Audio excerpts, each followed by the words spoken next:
Hello everyone, this is Badal Arma and welcome back to my educational YouTube channel IS Point. I hope you are very well. So today we will discuss about 4 October UPSC prelims examinations GS paper 1। तो चलिए दोस्तों शुरू करते हैं। तो जैसा कि आप लोगों को पता ही होगा, अनिल सर ने 1 से लेकर 25 तक क्वेश्चन कवर किए हैं और 25 से लेकर 50 तक जो क्वेश्चन है वो आपके ज्योति मैम ने कवर किए हैं और 50 से लेकर 75 जो क्वेश्चन है वो उत्कर्ष सर ने कवर किए हैं। तो अब 75 से लेकर 100 क्वेश्चन तक इस वीडियो में मैं कवर करने वाला हूँ। ऑलराइट, तो चलिए देखते हैं। तो आज की परीक्षा में 75वां जो क्वेश्चन था वो क्या पूछा गया। तो देखिए, तो भारत के संदर्भ में नौकरशाही का निम्नलिखित में से कौन सा उपयुक्त चरित्र चित्रण है।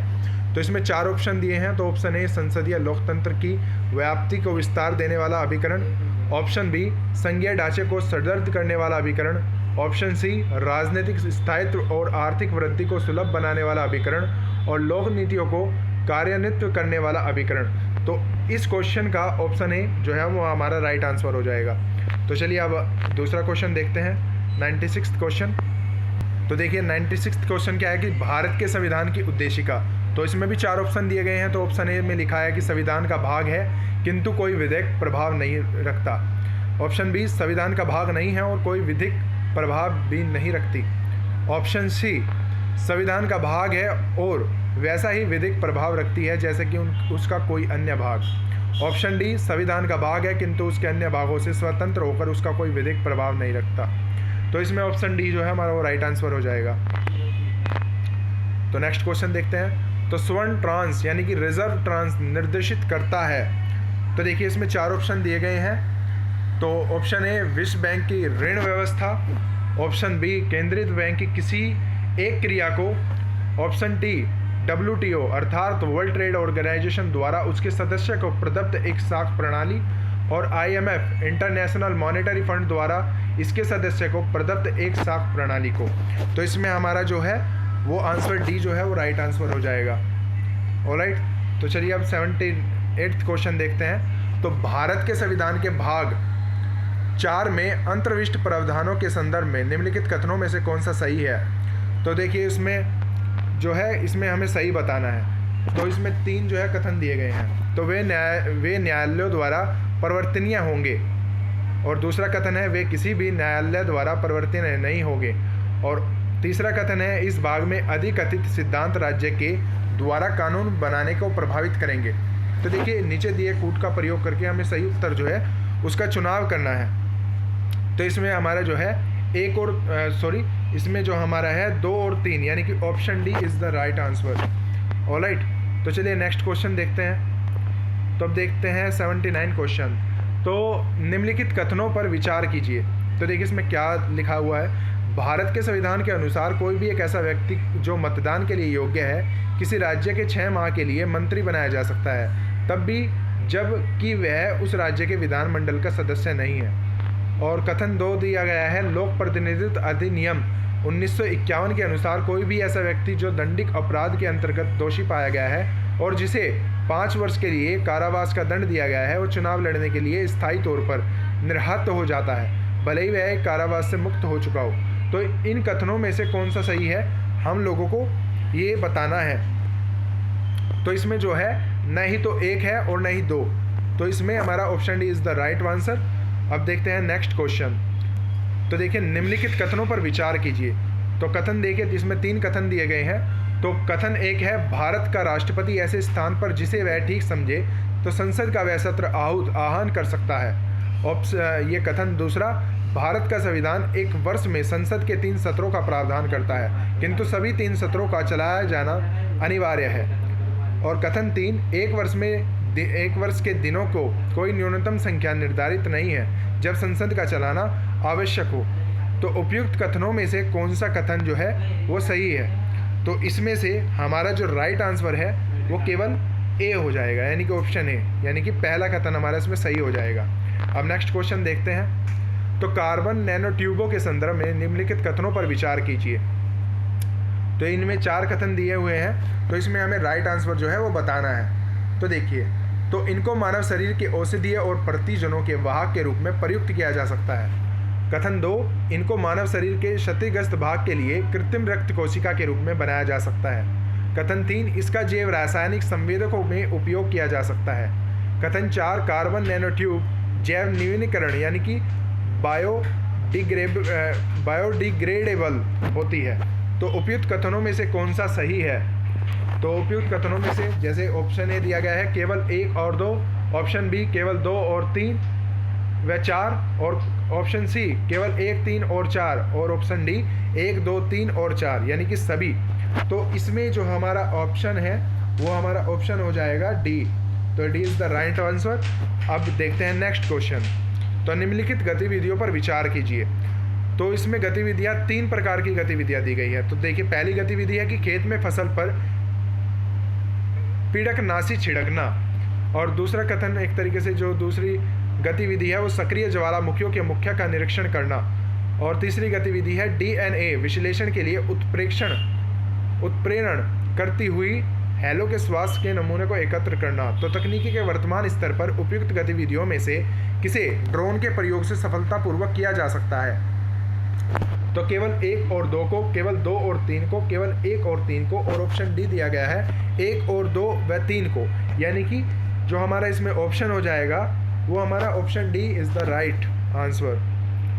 ओके, अब देखते हैं हमारा ये 83वां क्वेश्चन। तो देखिए, तो यह प्रयोग 3 ऐसे अंतरिक्ष यानों को काम में लगाएगा जो एक समबाहु त्रिभुज की आकृति में उड़ान भरेगा, जिसमें प्रत्येक भुजा 1 मिलियन किलोमीटर लंबी है और यानों के बीच लेजर चमक रही है। तो कथित प्रयोग किसमें संबंधित करता है? तो देखिए, इसमें 4 ऑप्शन दिए गए हैं। तो वाइजर सेकंड में न्यू हराइजन्स या लीसा पाथफाइंडर या एवोल्ट लीसा। तो इसमें हमारा जो आंसर हो जाएगा वो LISA Pathfinder is the right answer. तो अब 84वां क्वेश्चन देखते हैं। निम्नलिखित कथनों पर विचार कीजिए।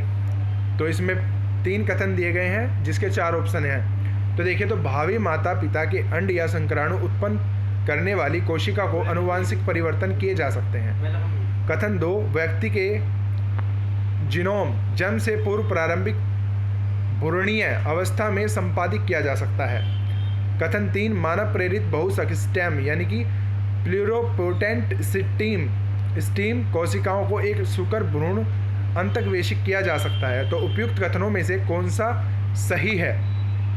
तो देखिए, इसमें हमारा जो सही है वो ऑप्शन डी हो जाएगा। तो ऑप्शन डी इसमें राइट आंसर है।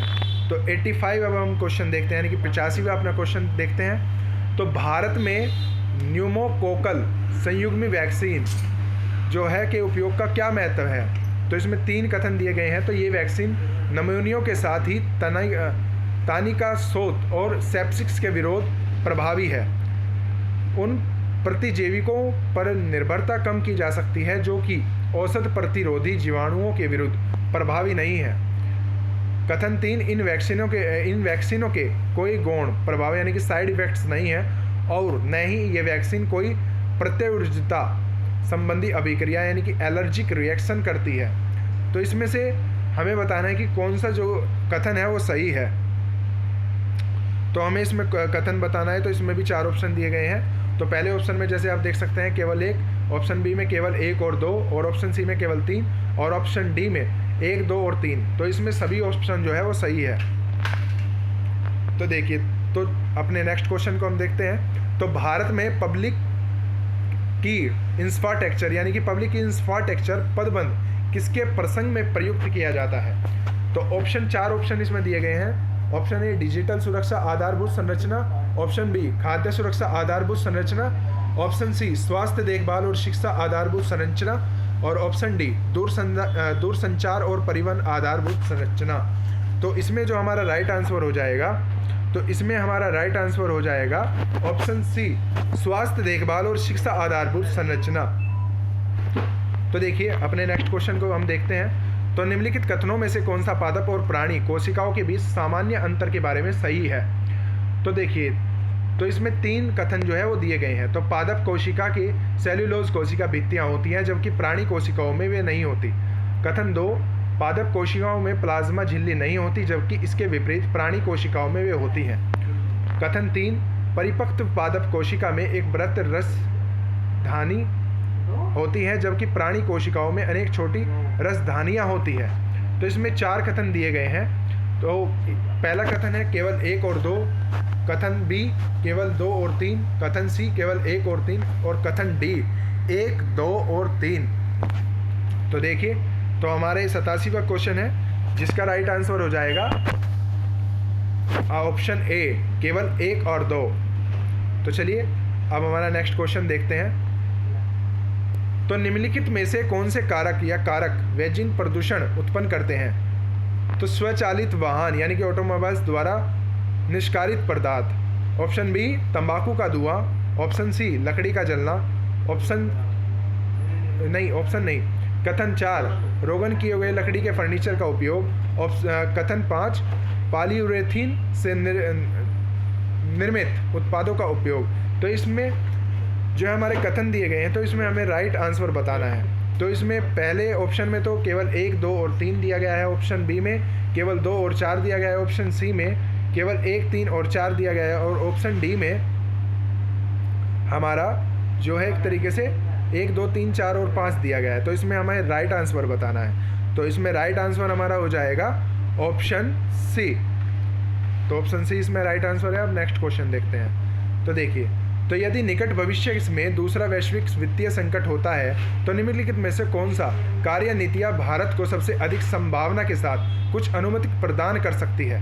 तो देखिए, इसमें 3 ऑप्शन दिए गए हैं। तो पहला कथन तो इसमें है, ऑप्शन नहीं, कथन। तो इसमें 3 स्टेटमेंट्स जैसे दिए गए हैं। तो पहला स्टेटमेंट क्या है कि अल्पकालीन विदेशी ऋणों पर निर्भर रहना, स्टेटमेंट सेकंड कुछ और विदेशी बैंकों को प्रारंभ करना, और कथन 3 पूंजी खातों में पूर्ण परिवर्तनीय को बनाए रखना। तो इन तीनों स्टेटमेंट्स में से हमें राइट आंसर बताना है। तो दिए गए कथनों में से सही उत्तर का चयन करें। तो इसमें हमारा जो राइट आंसर हो जाएगा केवल 1, या ऑप्शन बी केवल 1 और 2, और ऑप्शन सी केवल 3, और ऑप्शन डी 1, 2 और 3। तो इसमें हमारा जो राइट आंसर हो जाएगा वो केवल 1 हो जाएगा, यानी कि अल्पकालीन विदेशी ऋणों पर निर्भर न रहना। तो अब अपने नेक्स्ट क्वेश्चन को देखते हैं। तो देखिए, तो यदि आप अपने बैंक की मांग जमा खाते यानी कि डिमांड डिपॉजिट अकाउंट से 1 लाख रुपए की नगद राशि निकालते हैं तो अर्थव्यवस्था से तत्कालीन रूप से मुद्रा की समग्र पूर्ति का इस पर क्या प्रभाव पड़ेगा? तो इसमें 4 ऑप्शन दिए गए हैं। तो सही उत्तर का हमें चुनाव करना है। तो देखिए, इसमें 4 ऑप्शन दिए गए हैं। तो पहला ऑप्शन हमारा है कि मुद्रा की समृद्ध पूर्ति में 1 लाख रुपए की कमी आएगी। ऑप्शन बी है कि मुद्रा की समग्र पूर्ति में 1 लाख रुपए की वृद्धि होगी। ऑप्शन सी दिया गया है मुद्रा की समग्र पूर्ति में 1 लाख रुपए से अधिक की वृद्धि होगी। ऑप्शन डी दिया गया है कि मुद्रा की समग्र पूर्ति अपरिवर्तित रहेगी। तो इसमें हमारा जो राइट आंसर है वो ऑप्शन ए राइट आंसर हो जाएगा कि मुद्रा की समर्थ पूर्ति में 1 लाख रुपए की कमी आएगी। तो अपना नेक्स्ट क्वेश्चन देखते हैं। तो भारत के सांस्कृतिक इतिहास के संदर्भ में पारमिता शब्द का सही विवरण निम्नलिखित में से कौन सा है?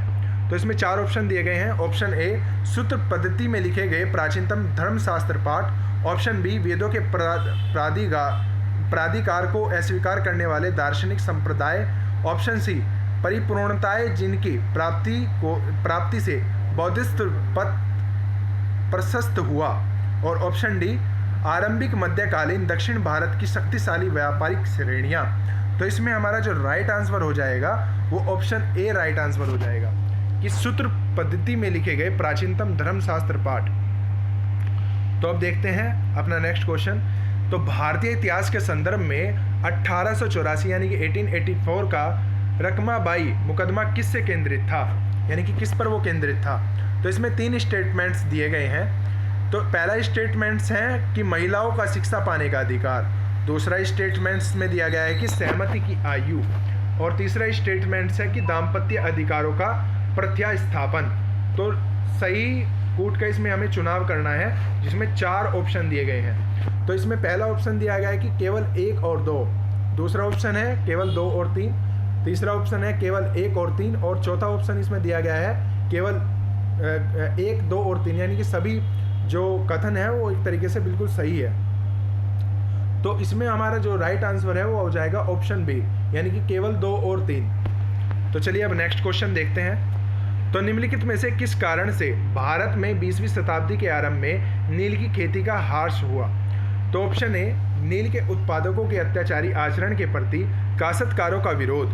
ऑप्शन बी, नई खोजों के कारण विश्व बाजार में इसका अलाभकर होना। ऑप्शन सी, नील की खेती का राष्ट्रीय नेताओं द्वारा विरोध किया जाना। और ऑप्शन डी, उत्पादकों के ऊपर सरकार का नियंत्रण। तो इसमें हमारा जो राइट आंसर है वो ऑप्शन बी जो है वो राइट आंसर हो जाएगा। तो चलिए अपना नेक्स्ट क्वेश्चन देखते हैं। तो देखिए, तो वेलेज़ली ने कलकत्ता में फोर्ट विलियम्स कॉलेज की स्थापना किस लिए की थी? तो ऑप्शन इसमें 4 दिए गए हैं। तो उसे लंदन में स्थित बोर्ड ऑफ डायरेक्टर्स ने ऐसा करने के लिए कहा था। ऑप्शन बी, वह भारत में प्राच्य गान के प्रति अभिरुचि पुनः जागृत करना चाहता था। ऑप्शन सी, वह विलियम्स कैरी तथा उसके सहयोगियों को रोजगार प्रदान करना चाहता था। ऑप्शन डी, वह ब्रिटिश नागरिकों को भारत में प्रशासन हेतु प्रशिक्षित करना चाहता था। तो इसमें 4 ऑप्शन दिए गए हैं, जिसमें से ऑप्शन बी इसका सही आंसर है। अब हमारा नेक्स्ट क्वेश्चन देखते हैं। तो भारत के इतिहास के संदर्भ में उल गुलान अथवा महान उपद्रव निम्नलिखित में से किस घटना का विवरण था? तो इसमें 4 ऑप्शन दिए गए हैं। 1857 का विद्रोह का, या ऑप्शन बी 1921 के मापिला विद्रोह का। ऑप्शन सी 1859 से लेकर 1860 के नील विद्रोह का, या 1899 से लेकर 1900 के बिरसा मुंडा विद्रोह का। तो इसमें हमारा जो राइट आंसर है वो ऑप्शन डी हो जाएगा, बिरसा मुंडा के विद्रोह का। तो अब नेक्स्ट क्वेश्चन अपना देखते हैं। तो प्राचीन भारत के विद्वानों साहित्यकारों के संदर्भ में निम्नलिखित कथनों पर विचार कीजिए। तो इसमें भी 3 स्टेटमेंट्स दिए गए हैं, जिसमें से हमें इसका सही उत्तर जो है वो चुनना है। तो देखिए, तो कई बार आपको इसमें भी कंफ्यूज नहीं होना है। कई बार यहाँ जो ये लाइन है इसमें कई बार गलत उत्तर का चुनाव करने के लिए बोल दिया जाता है और कई बार सही उत्तर का चुनाव करने के लिए बोल दिया जाता है। ऑलराइट, तो इसमें आप कमेंट बॉक्स में आंसर बताएंगे कि इस क्वेश्चन का आंसर क्या होगा। तो इस क्वेश्चन का जो आंसर होगा वो हमारा हो जाएगा, देखिए तो पहले हम स्टेटमेंट्स पढ़ लेते हैं। तो पहला स्टेटमेंट दिया गया है कि पाणिनि पुष्यमित्र शुंग से संबंधित है, अमर सिंह हर्षवर्धन से संबंधित है और कालिदास चंद्रगुप्त द्वितीय से संबंधित है। तो इन तीनों कथनों में से कौन सा सही है? तो हमारा जो इसमें राइट आंसर हो जाएगा वो ऑप्शन सी हो जाएगा, यानी कि कालिदास चंद्रगुप्त द्वितीय से संबंधित है। तो अपना नेक्स्ट क्वेश्चन देखते हैं। तो मानव प्रजनन तकनीक में अभिनव प्रगति के संदर्भ में प्रोनोक्लियर ट्रांसफर्स का प्रयोग किस लिए किया जाता है, यानी कि प्रोकेंद्रिक स्थानांतरण का वो किस लिए किया जाता है? तो इसमें भी 4 ऑप्शन दिए गए हैं। तो देखिए, तो ऑप्शन ए इसमें दिया गया है कि इन विंड्रो अंड के निक्षेपण के लिए दाता शुक्राणु का उपयोग। ऑप्शन बी, शुक्राणु उत्पन्न करने वाली कोशिका का आनुवांशिक रूपांतरण। ऑप्शन सी, स्टेम कोशिका का कार्यात्मक भ्रूणों में विकास। ऑप्शन डी, संतान में सूत्रकर्णिका वाले रोगों का निरोध। तो इसमें हमारा जो राइट आंसर हो जाएगा वो संतान, ऑप्शन डी हो जाएगा कि संतान में सूत्रकर्णिका वाले रोगों का निरोध। तो इसमें ऑप्शन डी हमारा सही हो जाएगा। तो देखिए अपना नेक्स्ट क्वेश्चन फिर से हम देखते हैं। तो विकास की वर्तमान स्थिति में कृत्रिम बुद्धिमत्ता यानी कि आर्टिफिशियल इंटेलिजेंस निम्नलिखित में से किस कार्य को प्रभावी रूप से कर सकती है? तो इसमें 4 ऑप्शन दिए, इसमें 5 स्टेटमेंट्स दिए गए हैं। सॉरी, इसमें ऑप्शन नहीं, स्टेटमेंट्स हैं। तो देखिए, तो पहला स्टेटमेंट्स क्या है कि औद्योगिक इकाइयों में विद्युत की खपत कम करना। स्टेटमेंट सेकंड, सार्थक लघु कहानियों और गीतों की रचना। ऑप्शन स्टेटमेंट 3, रोगों का निदान। कथन 4, टेक्स्ट से स्पीच यानी कि टेक्स्ट टू स्पीच में परिवर्तन। और स्टेटमेंट्स 5, वैद्युत ऊर्जा का बेतार संचरण। तो इसमें सही उत्तर का हमें चुनाव करना है। तो देखिए, तो हमारा जो इसमें राइट आंसर हो जाएगा वो ऑप्शन बी हो जाएगा, केवल 1, 3 और 4। तो चलिए अब नेक्स्ट क्वेश्चन अपना देखते हैं। तो इसमें नेक्स्ट क्वेश्चन दिया गया है कि दृश्य प्रकाश संचार यानी कि VLC तकनीकी के संदर्भ में निम्नलिखित में से कौन सा कथन सही है? तो VLC 375 से 78 nm यानी वाली वैद्युत चुंबकीय स्पेक्ट्रम तरंग दैर्ध्य का उपयोग करती है। और इसमें कथन एक तरीके से स्टेटमेंट सेकंड दिया गया है कि VLC को दीर्घप्रासी प्रकाशी बेतार संचार के रूप में जाना जाता है। VLC ब्लूटूथ की तुलना में डेटा की विशाल मात्रा को अधिक तेजी से प्रेषित कर सकता है। VLC में वैद्युत चुंबकीय प्रतिकरण नहीं होता। तो इन कोटों में से सही उत्तर का हमें जो है वो चुनाव करना है। तो इसमें हमारा जो राइट उत्तर है यानी कि राइट ऑप्शन है वो ऑप्शन ए हो जाएगा, केवल 1, 2 और 3। तो अब देखिए, तो इसमें हमारा अंतिम और हमारा लास्ट क्वेश्चन है, इसको भी देखते हैं। तो ब्लॉकचेन तकनीकी के संदर्भ में निम्नलिखित कथनों पर विचार कीजिए। तो इसमें 3 स्टेटमेंट्स दिए गए हैं जिनके लिए 4 ऑप्शन दिए गए हैं। तो देखिए इसमें क्या कहा गया है, यह एक सार्वजनिक खाता है जिसका हर कोई निरीक्षण कर सकता है, परंतु जिसे कोई भी एक उपभोक्ता नियंत्रित नहीं करता। इसमें स्टेटमेंट सेकंड ये है कि ब्लॉकचेन की संरचना और अभिकल्प ऐसा है कि इसका समूचा डेटा केवल क्रिप्टो करेंसी के विषय में है। स्टेटमेंट 3 है कि ब्लॉकचेन के आधारभूत वैशिष्ट्यों पर आधारित अनुप्रयोगों को बिना किसी व्यक्ति की अनुमति के विकसित किया जा सकता है। तो इसमें से हमारा राइट आंसर जो हो जाएगा वो ऑप्शन डी हो जाएगा, यानी कि कथन 1 और कथन 3। तो आई होप कि आप लोगों को ये अच्छे से समझ आ गया होगा कि किस आंसर का एक तरीके से किस क्वेश्चन का क्या आंसर है। और अगर आप इसकी संपूर्ण PDF पाना चाहते हैं तो आप हमारे टेलीग्राम ग्रुप को ज्वाइन कर सकते हैं और टेलीग्राम से आप इसकी संपूर्ण PDF को पा सकते हैं। तो अगर आपने अभी तक हमारे YouTube चैनल को भी सब्सक्राइब नहीं किया है तो प्लीज़ YouTube चैनल को सब्सक्राइब कीजिए और इस वीडियो को ज़्यादा से ज़्यादा शेयर, लाइक एंड कमेंट्स कीजिए। तो इसी के साथ हैव ए गुड डे, जय हिंद।